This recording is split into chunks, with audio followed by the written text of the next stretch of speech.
Estamos de regreso, ya estamos con nuestro invitado. Estamos con el doctor Sandro Durán Ríos. Él es abogado colegiado especialista en derechos humanos, derecho civil, derecho constitucional, derecho internacional público y derecho administrativo. ¿Cómo está, doctor? Buenas tardes. Gracias por acceder a esta entrevista con Conéctate con Mayra Ignativa. ¿Qué tal? Buenas tardes. ¿Cómo estás, Mayra? Muy amable. Gracias por la invitación. Acá hay un problema muy grande que nos está preocupando a todos, que es la inseguridad ciudadana en el país. Es el problema del momento, el problema que está quejando a todos. Y quiero enfocarme, si usted me lo permite, en ese tema, porque acá también sentimos de cierta manera que se vulneran los derechos humanos de las personas y más de las personas que van a estar involucradas en esta entrevista. Tenemos un déficit de 50.000 policías. Ahora, la pregunta y por donde quiero empezar, la presidenta en su discurso, ya lo explicó el ministro del Interior, Vicente Romero, ya han presentado la ley para crear la categoría de policías de orden y seguridad. Yo creo que usted ya lo ha leído un poco. Quiero que me explique un poco más para poder extender este tema, por favor.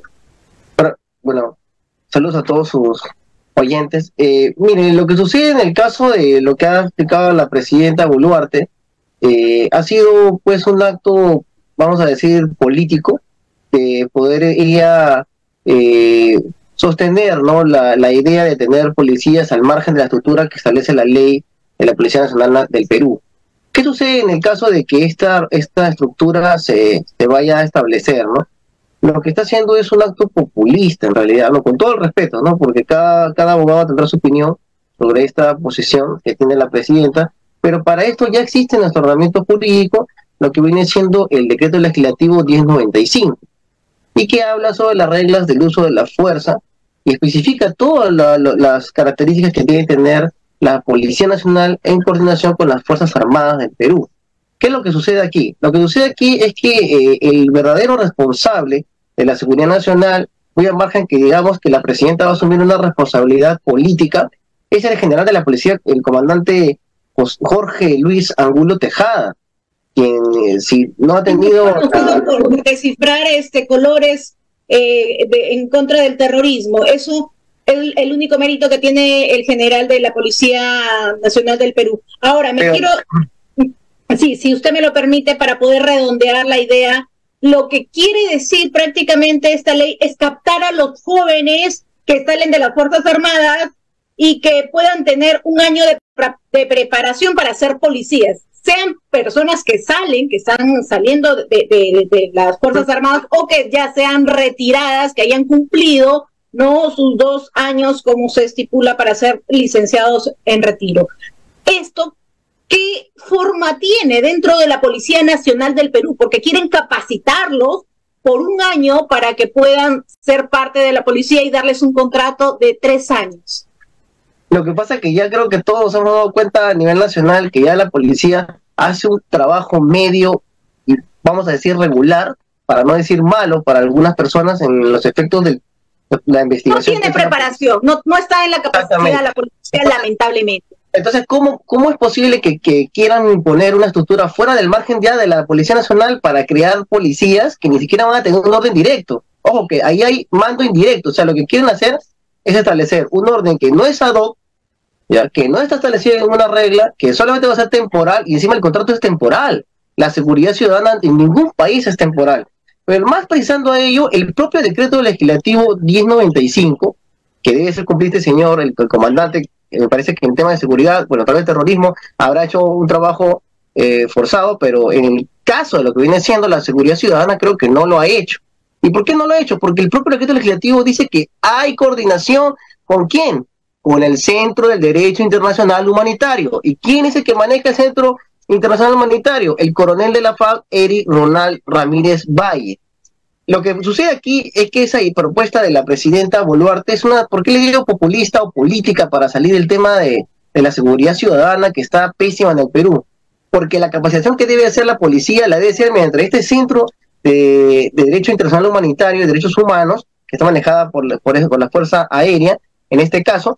¿Por qué? El Ministerio de Defensa tiene que capacitar a los policías y capacitar también a las fuerzas militares es decir, la FAB, la Marina y el Ejército, que están dentro de la parte orgánica de la ley que protege la situación de la seguridad y la defensa del territorio nacional. Entonces, capacitarlos en derechos humanos, capacitarlos en prevención, en asistencia a la policía, para que hagan un trabajo conjunto, porque ¿qué hace el presupuesto del Estado sirviendo a alguna educatura que no existe y que es temporal? Cuando ya tenemos ya aquí oficiales y suboficiales que no hacen un trabajo porque ellos se han educado para la guerra, pero no hay guerra. A ver, claro, a ver, si me permite entender un poquito, dentro del año que especifica el ministro del Interior para capacitarlos en cuanto a derechos humanos, a convivencia con la ciudadanía, ese tipo de capacitaciones ya reciben dentro de las Fuerzas Armadas, entonces. No, lo que pasa es que es parte de, claro, de su formación, sino que para que pueda trabajar en asistencia con la Policía Nacional se debe activar en lo que dice el artículo, en la regla 5 y regla 6 de este decreto. Por eso le digo, ya existen las normas 1095, que es las reglas de uso de la fuerza para la Policía Nacional en coordinación con las Fuerzas Armadas. ¿Qué sucede aquí? Lo que quiero hacer es concreto, señorita Mayra. ¿Qué pasa? Al hacer esta estructura policial fuera de la ley que establece la PNP, está haciendo una estructura paralela. ¿Ya? Ni siquiera está reactivando lo que antes era la Guardia Civil o la PIP, ¿no? Que va a investigar. No, se está creando un orden paralelo de la policía. Ya tenemos un horario público bastante pesado y contencioso para sustentar las Fuerzas Armadas, me refiero al Ejército, la FAB y la Marina. Entonces, si existe esta coordinación, se debe aplicar ese decreto, preparar a las Fuerzas Armadas para que asista al policía y salir a hacer la seguridad ciudadana que necesita el país. ¿Por qué le digo esto? Y muchos dirán, no, pero el militar le va a meter palo, va a hacerle daño al ciudadano, pero para eso está la capacitación. Y la capacitación que va a hacer este Centro de Derechos Humanos, de Derecho Internacional Humanitario y Derechos Humanos de las Fuerzas Armadas, no lo hacen solamente ellos. Lo está para activarlo. Claro, y eso no solamente lo hacen ellos, lo hacen en coordinación con las Naciones Unidas, con la OEA, con la Corte Interamericana de Derechos Humanos, con la misma CIDH. ¿Para qué? Porque ¿qué va a hacer el policía? Va a ser el que va a intervenir. Póngase en un ejemplo, ¿ya? Vamos a decir, hay un ladrón. Va el militar, van dos militares y un policía en un patrullero. ¿Qué va a hacer el policía? Le va a decir, señor, por favor, lo vamos a detener, póngase a la pared. Si se resiste a la autoridad, solamente van a actuar en casos de que haya resistencia, violencia, o que haya una agresión para poner orden. No es que le vaya a agarrar un arma y lo va a disparar, porque eso es uno de los requisitos para que este señor apruebe esa capacitación. No puedes matar al civil, porque no es una guerra. Entonces, si vamos a ver por el lado presupuestal, nos va a ser una estructura diferente y va a ser más dinero para el área público, porque encima son contratos temporales, no hay seguridad laboral para ese policía y son agentes, ni siquiera le llaman policía, agente. ¿La gente qué? De investigaciones, no entiendo, no tiene asidero. Inclusive si usted lee la ley que quiere publicar el Ministerio, que debe publicar el Ministerio del Interior, dice, y será reglamentado. ¿Quién lo va a reglamentar? ¿El Ministerio del Interior lo va a reglamentar? ¿Y con base a qué? Si ya existe una norma. Pienso yo que eso es inconstitucional, desde mi perspectiva. Y que los policías ya nos dimos cuenta que en el país están acostumbrados a hacer todas las normas inconstitucionales, a hacerlas válidas, y la verdad que eso es lamentable. La misma norma que le ha permitido salir a la presidenta también es inconstitucional. Totalmente de acuerdo. Ahora, yo no estoy en contra de los licenciados de las Fuerzas Armadas para nada. Yo, es más, tengo muchos amigos, pero es el trato que se le da, es el trato que, como usted lo acaba de mencionar, lo quieren politizar, la necesidad de la seguridad ciudadana, este gran déficit de 50,000 policías, y utilizarlos de cierta manera como un trabajo temporal de 3 años y prácticamente sin darle seguridad, sin darle muchos beneficios como se debería tener si es que se quiere hacer esto, la institución policial. Ahora, ¿qué concepto podemos tener si ni siquiera le dan le dan estabilidad laboral? Va en contra de los derechos como policía que le quieren dar esta orden, la inestabilidad laboral, doctor. Sí, lo que sucede es que ahí lo que va a acontecer es, luego de que ellos firmen el contrato, pasando un año, ya tenemos jurisprudencia de la Corte Suprema. O sea, todo está en contra del Estado. Lo que están buscando ellos es que haya juicios contra el Estado. ¿Por qué? ¿Qué va a hacer ese agente? Después del año y medio, 2 años, ya hay una jurisprudencia de la Corte Suprema en cuanto a casos laborales que se da la desnaturalización de los contratos laborales. y más con el Estado. ¿Por qué? Porque ¿qué dice la Constitución que tanto defienden en el Congreso?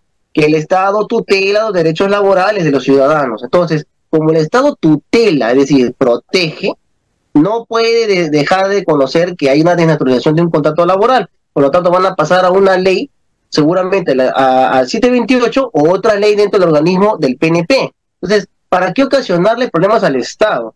Y ahora le voy a tocar este punto que usted me ha mencionado. En otros países hay policía militar, pero para que se dé la capacitación que le estoy diciendo yo, que está en este decreto legislativo 1095, tiene que tener aprobación, mire, de la Cruz Roja, de la ONU, de la OEA. O sea, no va a ser cualquier militar que va a entrar a dar su examen. No, tienes que aprobar los exámenes de la capacitación. Y recién de eso vas a pasar al lado de ayudar al policía. ¿Por qué le digo esto? Que sí es necesario. Porque si la Cruz Roja, la OEA, la ONU, la Corte Interamericana y la Comisión Interamericana respalda esta capacitación que va a hacer el director de esta escuela de derechos humanos y temas humanitarios, le va a dar la facilidad al militar de decir, bueno, yo aprobé, aprobo psicológicamente para poder asistir al policía. Lo mismo que pasa en Colombia. Pero si no pasa el examen, no va a entrar. Así sea examen masa, no va a entrar. ¿Por qué? Porque tiene que haber estudiado, haber dado el examen, capacitación y tema psicológico. Entonces, por eso, y sustentar qué cosa, el tema público. Porque si aprobamos esta norma y se va a publicar y se va a ejecutar, va a ser más dinero el erario público. Ya tenemos militares que, si bien cuidan las fronteras lacustres, no fluviales y las terrestres del Perú, en las fronteras, ocasiona un gasto al Estado que a veces es innecesario porque no hay guerra. Entonces, utilizar nuestro propio cuerpo militar para poder proteger la seguridad ciudadana, al menos en lugares donde se ha enfocado más, ¿no? Como Lima Norte, Lima Sur, los lugares de las provincias, ¿no? Entonces, más que todo eso, no dejar de descuidar que tenemos gente trabajando aquí del Estado y la estamos descuidando. Y son gente preparada. Totalmente, yo estoy de acuerdo con usted y es algo que, a mi parecer, están tomando a los licenciados de las Fuerzas Armadas como de cierta manera utilizándolos, minimizándolos, porque son las palabras del ministro del Interior, que ha mencionado chicos que no trabajan, que no estudian y que egresan como licenciados de las Fuerzas Armadas, ahora podrán tener la oportunidad de ser policías. O sea, esto es una institución que debería ser cuidada, prestigiada, que debería ser única, que debería ser amada, valorada, cosa que se ha perdido en el Perú. Hemos perdido por estas protestas y por muchas cosas más el respeto a la institucionalidad. Entonces, ¿cómo hacer que un joven que se refieren de esa manera apueste por vocación a esta institucionalidad, dándole el cargo de policía, ni siquiera suboficial, sino como apoyo de cierta manera? Y si tú tienes la posibilidad, la facultad de postular a la escuela de suboficiales, oficiales, lo harás, pero tengamos entendido que hay muchos jóvenes que ingresan, lamentablemente, y tengo que ser sincera, que ingresan incluso a las Fuerzas Armadas sin tener estudios, ni siquiera primarios, ni siquiera saber leer. Entonces, eso también de cierta manera no ayuda mucho, y no es un tema de discriminación, es un tema de entender la realidad que tenemos en una institución y en la otra, que no debería ser para utilizarlos momentáneamente para terminar la crisis política de la inseguridad ciudadana y ese gran déficit, sino para valorarlos y mejorarlos de otra manera y dándole el cargo o el rango que se merecen. Lo que pasa es que debemos entender una cosa, lo fundamental que sustenta el Estado. Hay cosas que hemos dejado de lado, señorita Mayra. ¿Qué es lo que pasa ahí? El Estado tiene bastante responsabilidad y obligaciones. Y lo que ha dejado de lado el Estado es el derecho a la sanidad y a la educación. Si hablamos de policías que no tuvieron ilustración en la primaria, en la secundaria, que es la educación básica, es por la mala educación que hay implantada por nuestro Estado. Y eso es lo primero que debemos cambiar. Es como decir, a la persona que ha cometido una infracción en la adolescencia, no, es un infractor, lo vamos a premiar, no, mándalo a que sea militar para que se reforme. ¿Qué? Los militares y la policía es para reformar un delincuente. No, para eso es la educación. Por eso que en Holanda hay más universidades y ya no hay cárceles, porque la gente estudia y al ilustrarse puede tener una manera de trabajar dignamente. Entonces, si vamos a poner un joven, entra tú a la policía, te van a apoyar, un contrato temporal, y luego te sales y luego postulas. Es utilizar.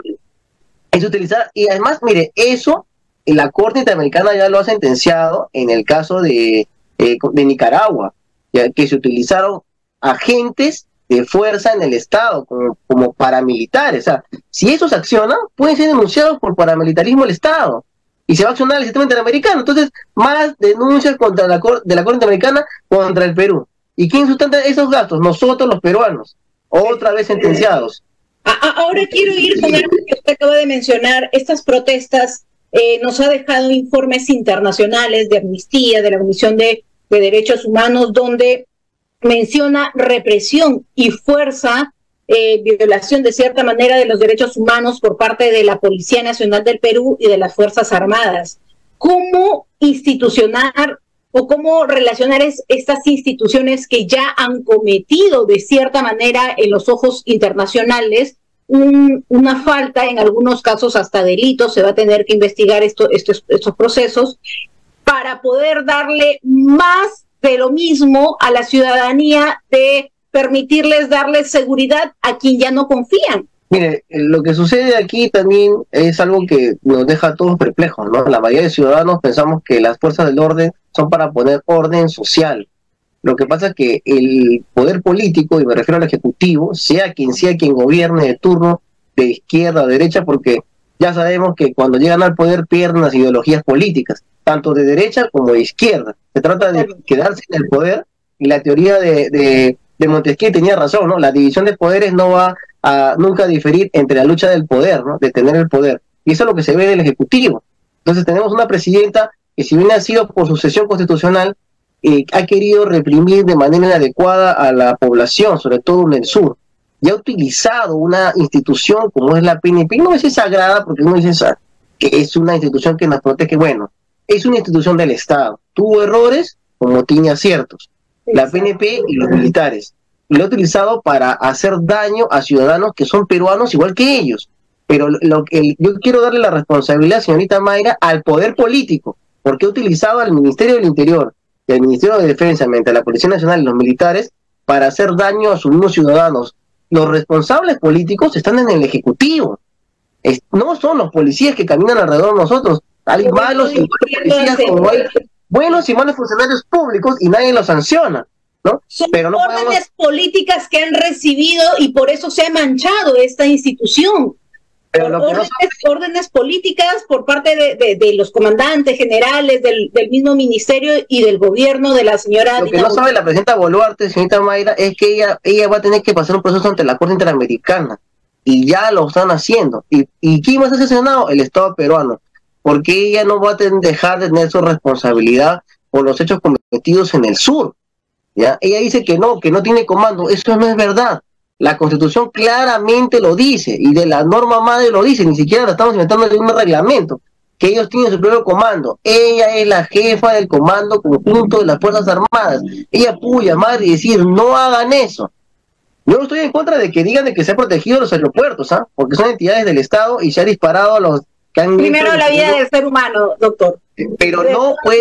Y estamos en contra de la violación de no pueden matar a una persona porque comete un reclamo. O sea, al acercarse a un aeropuerto y reclamar no significa que van a destruir, van a ingresar y van a matar a los aviones, van a destruir los aviones. Esa es mentira. Definitivamente. O sea, lo han hecho a propósito para poder concretar ellos su daño y dejar en claro que nadie se puede levantar a reclamarle nada al gobierno, cuando la Corte Interamericana ya estableció en sus sentencias, en sendas sentencias, que el derecho a reclamo es un derecho preferente. Significa que está por encima de todos los demás derechos. Cuando reclaman, la vida y el derecho preferente es superior a cualquier norma establecida por el Estado. Entonces, todo hombre tiene derecho a reclamar. Y si le han acabado su reclamo con la muerte, va a ser condenada por el Sistema Interamericano de Derechos Humanos.